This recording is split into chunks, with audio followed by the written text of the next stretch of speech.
We've come a long way since 1966, and we did it really by copying the civil rights movement with Martin Luther King, because it was big news when black people sat in to be served at Woolworth's counters.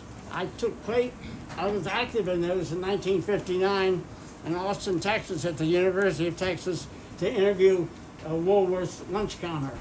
So through activism, we were copying them.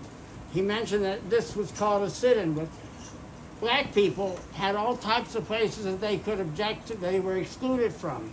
But the center of gay life in those days, you didn't have community centers, you had a bar culture, which now is greatly diminished because we've been so assimilated we hardly we have community centers now in groups, but it's not so much emphasis on bars.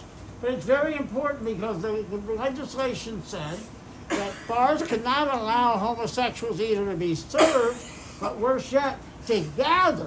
In other words, 4 homosexuals standing in the back of your bar, not even drinking, would violate the rules. So we were denied the right of assembly, we were denied the right of accommodation, and when the New York Times put this term on it, sip-in, he's absolutely right, it was a diminishing way of dismissing our community.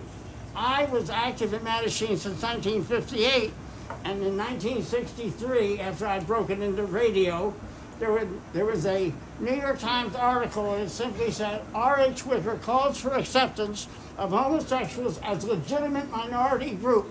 We were not thought of as a minority, as to go on and have to argue with sociology to explain to people why we were a minority. Now, we've come a long ways, but let me tell you, the thing that's amazing to me is 3 things.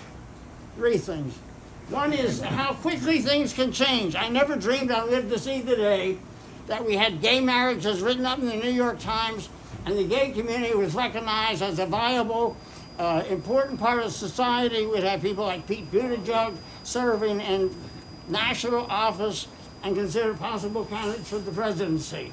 But I would remind you, too, that in Germany, you had your great progress going on from 1896 to 1932, and then Hitler came in, they burned the gay libraries, they burned down the center, and so history can go backwards as quickly as it can go forwards.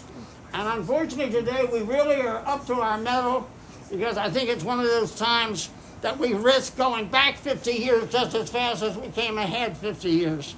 So I would urge all of you to get involved. Now, something I've been doing, it's hard to get your friends to do it. They have a Republican senator. Tell them to call the Republican senator, who they hated, who they didn't vote for, but call them and tell them my 401k has gone down so much, I can't live like this. What are you doing, Because that will count for more. So many of us, like me, in Jersey, live in a totally blue state.